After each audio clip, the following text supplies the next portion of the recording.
It's time for the Stoops Review with Toby Rowland, TJ Perry, and Hall of Fame head coach Bob Stoops. The Stoops Review is brought to you every week by Stride Bank. With local roots and national reach, Stride Bank is your go-to partner for all your banking needs.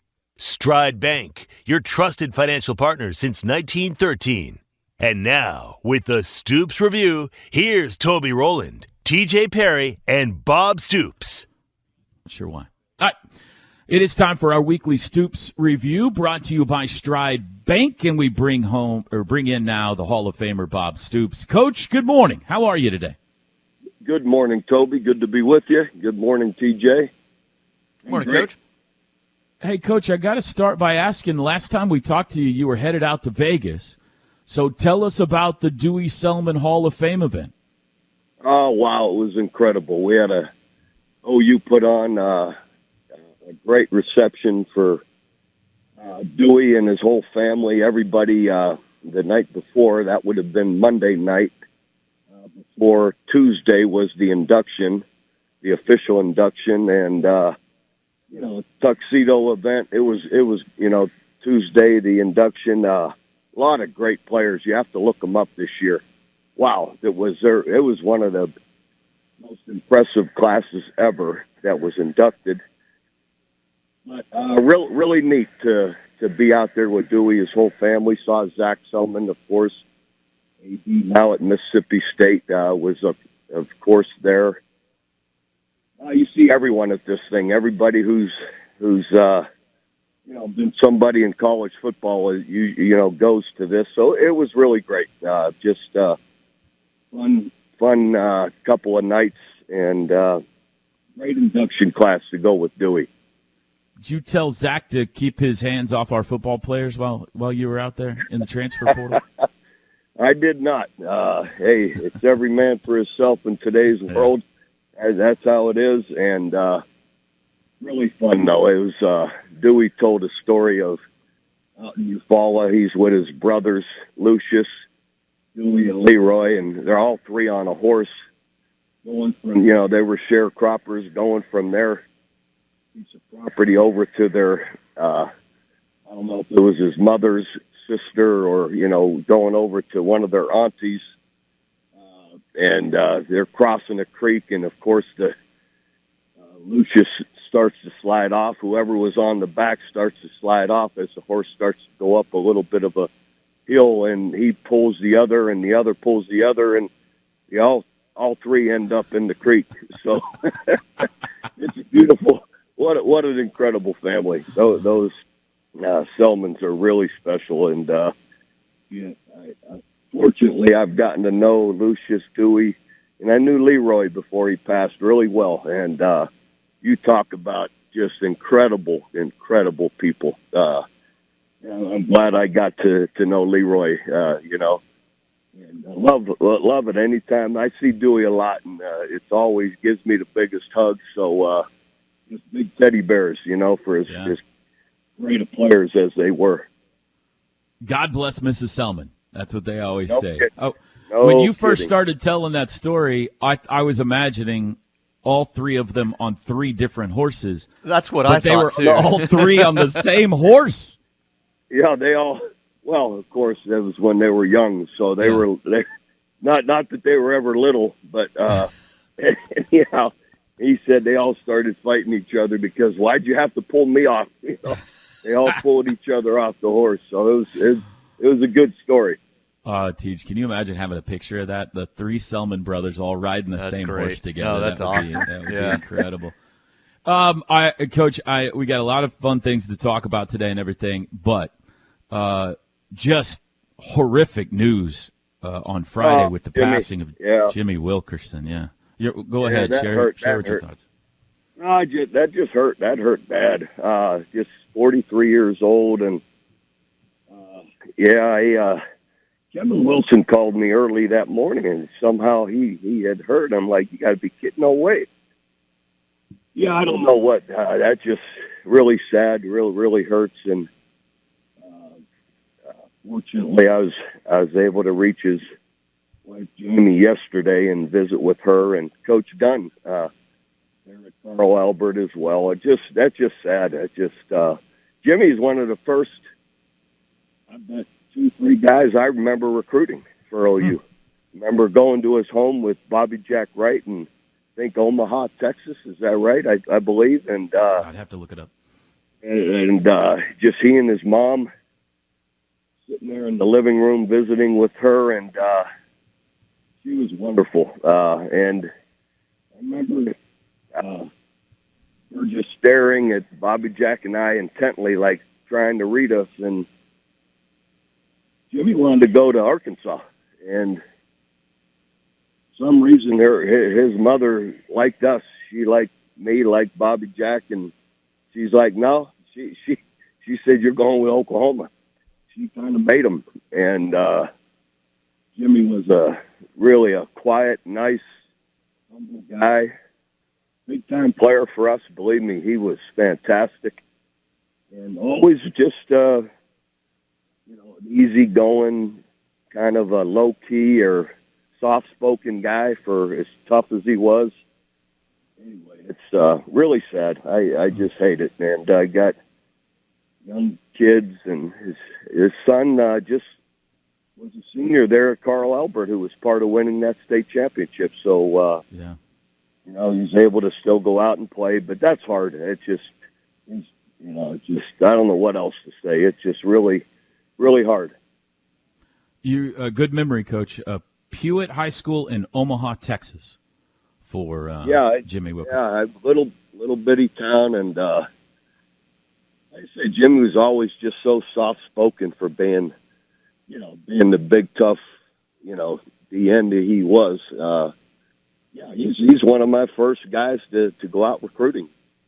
We think back that first year, you talk about hitting a grand slam with recruits. You go back through those guys that were in our first recruiting class, you'd be amazed. Yeah, you batted almost 1,000. A big part of that. Yeah. There's no easy transition from that. That's a terrible story, and obviously thoughts and prayers with Maddox. I believe his son's named Maddox, that played for Carl Albert. Yep. Saturday, and won the title. And we had a great story on that on News 9 last night. Wife Jamie, yeah, no question. And anyhow, I just pray for their family, no question. You mentioned something there, Coach, about Mom said he's going to OU.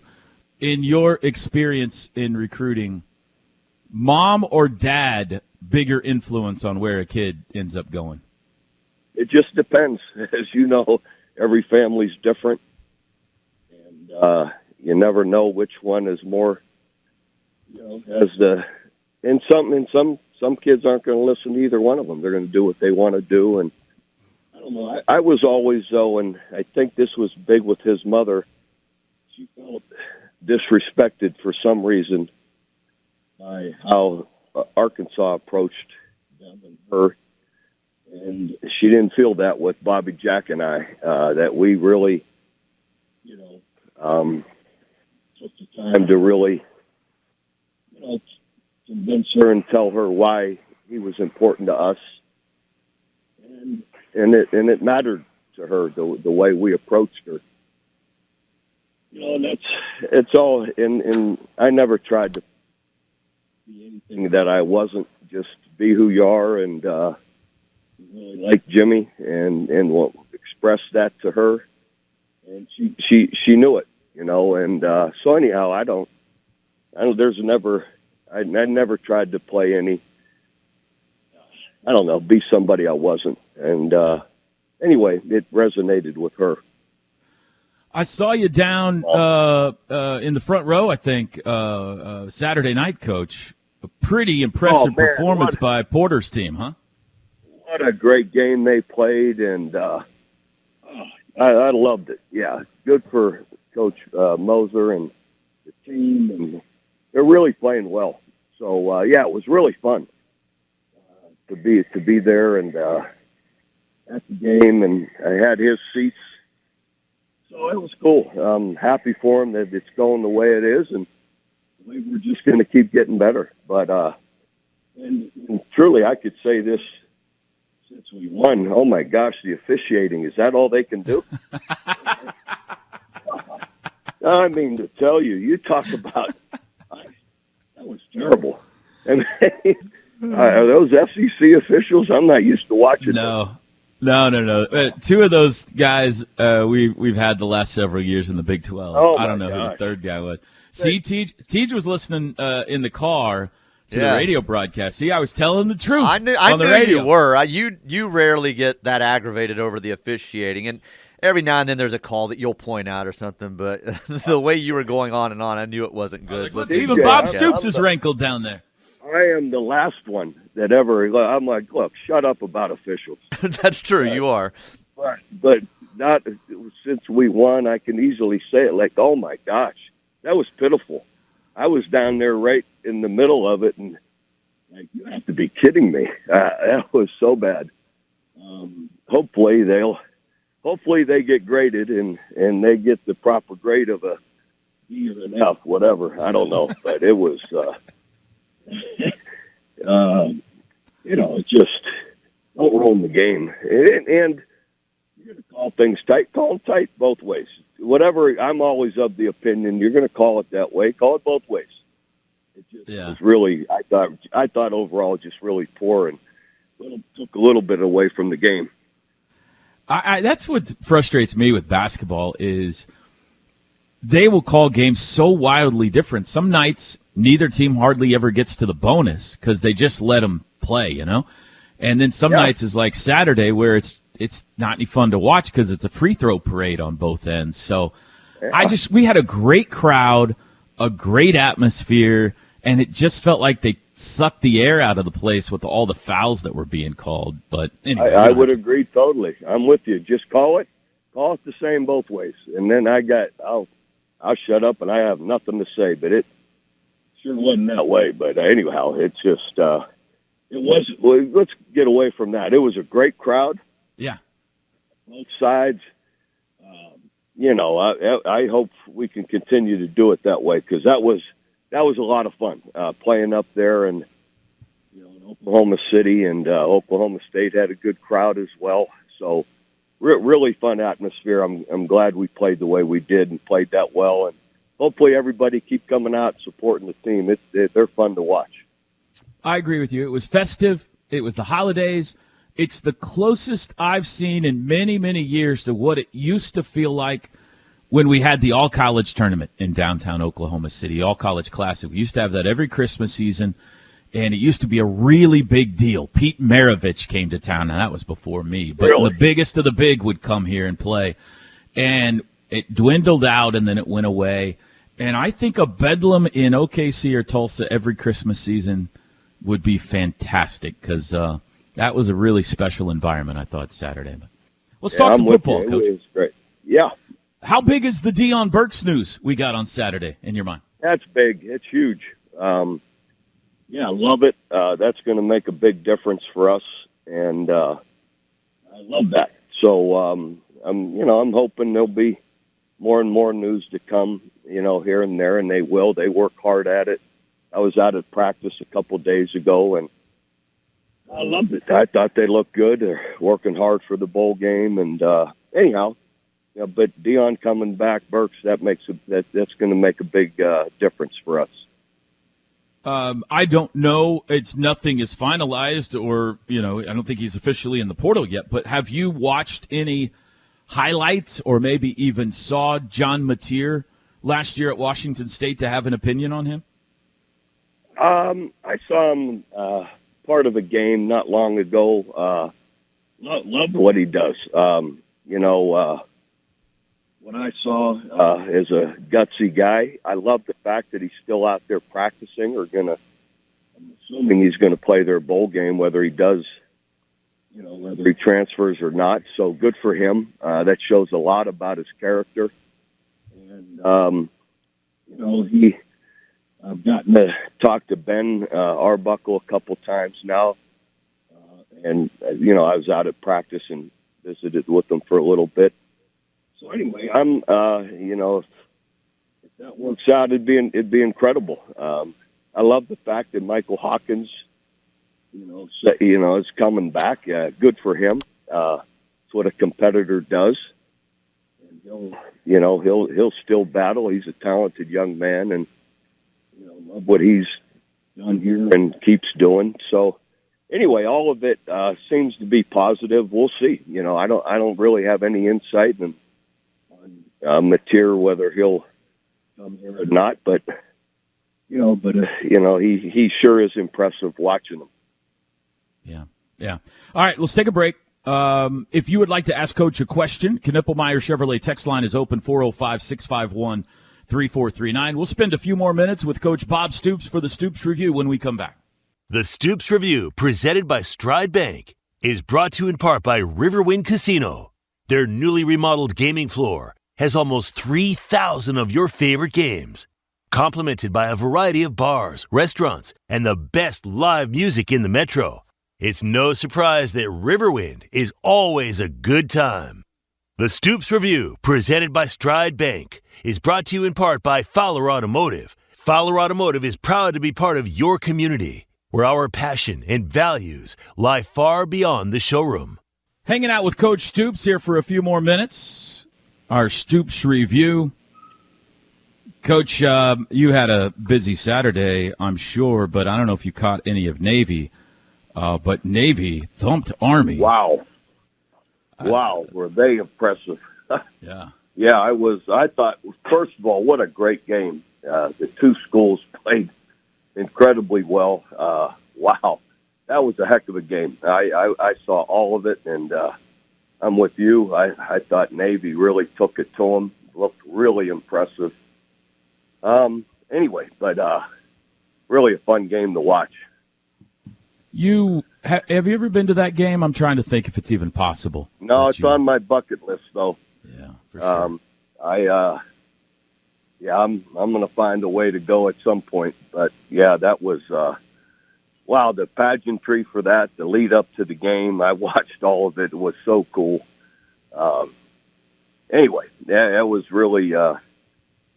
You just have to admire those young men and playing that game and all that they have to do to be in the service, the discipline it takes, and then also on top of it, to go to practice, go back, and they still have to do all their other duties. So give it to them.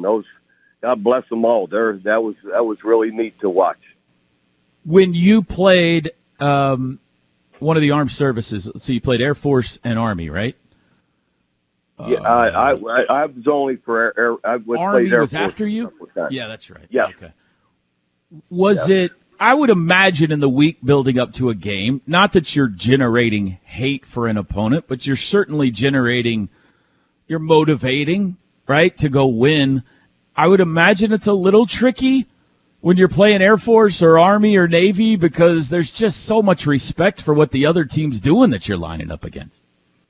Yeah, there is a lot to that. I know when we played Air Force, we were big on making sure our players understood what these guys are all about. Like, this is what they have to do. This is not that we were part of it, but we knew the commitment, the dedication. These aren't your normal guys. So be ready for that. We being prepared. And Coach Fisher, right, was with Air Force at the time. And anyway, we wanted to really respect them. You better understand these aren't your normal guys. And if we're going to go in there and win, we went to Air Force and as well as at home, that you better be ready for this. And I remember after the game when we beat them pretty good up there in Colorado, Air Force, we after the game, our guys were excited. Like we were fired up to play the game because we knew how unique these and special these guys were. And after the game, we're kind of celebrating, like, because we felt it was a big game, and they hadn't lost much at the time. And I can remember our players jumping around celebrating, kind of leaving the field, and everybody calmed down and quieted and stood at attention a little bit while they were singing their whatever, I guess their school fight song, whatever it is, to the crowd, to their own crowd. You know how they all stand at attention and sing, win or lose after the game, and our guys quit celebrating and kind of stood silently and respected them. Like, no, we're not going to jump around on these guys. This is different. And Coach Fisher came into our locker room after the game, and he told me, he goes, Bob, I got to tell you, he goes, nobody has respected us like that I can remember. Like, no one paid us so much respect as you guys did in the way you handled yourself after the game. And I thought that was pretty cool. Yeah. And, our guys knew, like, you don't taunt these guys. You don't, this is different. And now they're all those academies, that's pretty incredible what they do. TJ, do you remember when Army played here and it was a great game, went to overtime, OU won it, but the big deal was when they left, the visiting locker room was spotless. Yeah, they cleaned it up. It was amazing. Okay, what do we got on the text line for Coach? Shane in Moundridge is in. It's Christmas season, and he's out doing some shopping. Wants to know if Coach knows or if he still has any of the rock and roll tequila bottles that are autographed out there. He's needing one for a gift. Yeah, they're out there. I don't know where. I signed a gazillion of them. So. I've seen them at stores around Norman, Shane. So, you can definitely find them out there. I've seen them on display. I know in Norman, Sellers usually has some, as well as. I'm not sure where all they are, but believe me, I can't count the number I've signed. Pat from Sulphur says, Coach, do you believe the bowl games can continue with the players dropping out, or how do the bowl games outside of the playoff now continue on? Yeah, Pat and Sulphur. Good question. I don't know. I thought yes, but now the way I'm seeing it, I don't know. I hate that I saw, what was it, Marshall, right? They don't have enough guys to play or can't field a competitive team. That's sad. So I'm not so sure that they will. Everything keeps turning. So it's going to be tough. I don't know. Who else has it in Oklahoma City that signed tequila bottles? Byron's. Somebody just texted me on my line here while I'm talking. One of my distributors. Byron's in OKC. Up there in Oklahoma City also has some. Hey, how about Bill Belichick coming to the college ranks, Coach? Yeah, I don't know. I kind of like it. I know Coach Belichick a little bit. Wonderful guy. Different than he comes across on TV, because he's been able to be that way. I think he'll adjust well to this. Here's how I see it, though. I see college football as a pro model now. Yeah, I really believe it is. It's just, instead of 50 or 60 players they're allowed to have, you have 100 or 85, whatever it's going to be. So being that it's a pro model, I think he'll fit in great. I really do. Of course, he's a great coach. Like I said, he's a different person than he lets on when you just see him in front of the TV or in front of the media. You went up there to kind of study him a few times, didn't you? Or at least once. Yeah, I was out there a couple times to watch practices.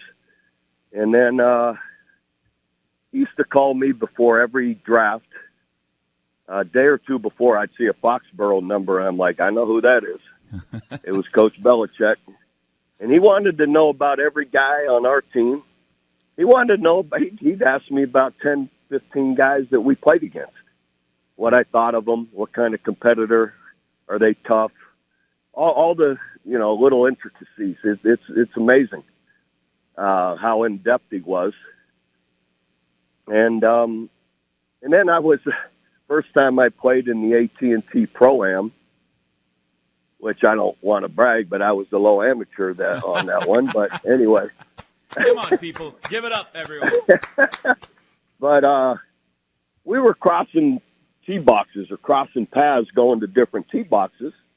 And he asked me to come to dinner with him that night with he and his one of his buddies from college who was his caddy at the time, Vinny. I can't remember Vinny's last name, East Coast guy.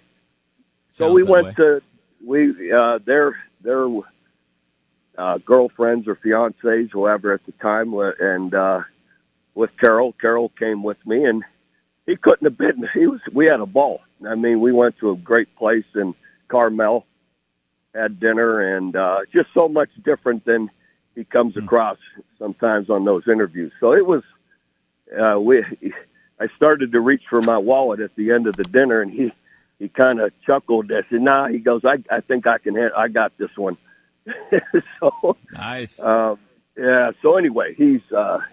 It was fun to get to know him like that, and great guy. So I wish him the best. I think he'll do well. It's a fascinating experiment, kind of, for North Carolina and for Bill Belichick to see if his style and everything translates to the college game. And you're exactly right. The structure of everything now, especially with what's coming in July, is very much a salary cap NFL model. So it makes a lot of sense. And I think once this payout goes out, I don't know when that is, the $20.5 million that everybody has to pay back to players, however they do it, I don't understand. But I think once that happens, we'll have a little more structure of salary caps and, a little bit more of an NFL model as we move forward. Yeah. All right, Teach, we got time for a couple more. Contracts, things like that. Listen, some rules to go by, some guardrails. It's been the Wild West, so I'm looking forward to that. What do you got, Teach? I agree. Yeah, the last one here says, ask Coach what it is from his perspective that means so much about the 15 extra practices for bowl preparation. Well, it's practice. You get young people, these, 18, 19, 20-year-olds, they're not fully formed into being the players they need to be yet. So the more time you're on the field, the more, more opportunity to develop and, learn how to play your position, understand the defense, and make plays. It's to me, that's what it's about, is developing the talent and the skill, those things. So it all, being on the field matters. Coach, I got a beef, not with you, but I'm a Colts fan, and I'm watching the Colts and Broncos yesterday. Huge football game for the Colts to try to move into playoff contention, and they're winning. Second half, Indy's up by a score. Jonathan Taylor breaks off a 40-yard touchdown run, but he drops the football at the half-yard line going in. No, he didn't. And it rolls through the end zone, and instead of being up 2 touchdowns, now they give Denver the ball, and, of course, the whole place, the momentum swings, and Denver goes on to win. What is the deal with the football players always having to drop the ball as fast as possible going into the end zone? I don't understand it. I don't have an answer.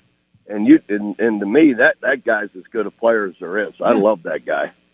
But I don't understand it, have no idea, never have. To me, I'd run through the back of the end zone and drop it.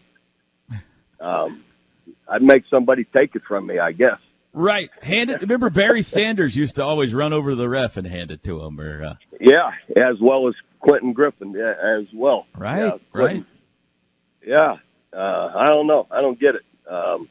Joe Mixon gave us a scare against Ohio State. You remember, I'm sure you do remember. Joe Mixon had the kickoff return touchdown against Ohio State and let go of the ball right at the goal line, and we had to have a whole review and everything. We all holding our breath, and they gave him the touchdown in the end, but that's the one I remember from OU. Yeah, I truly do not understand it whatsoever, because I don't think there's anything cool about it. I mean, what's the big deal about that? I could see if you could do a backflip and leave it there or something. I don't know, but just to drop the ball, anybody can do that. So, TJ, who was it that did it this year for OU? That it counted, but we went back and reviewed it. It was late in the season. Yeah. Somebody scored a touchdown, and Chris will have it as soon as we come out. Hey, Coach, thanks. We always appreciate it. You're the best. Have a great week out there.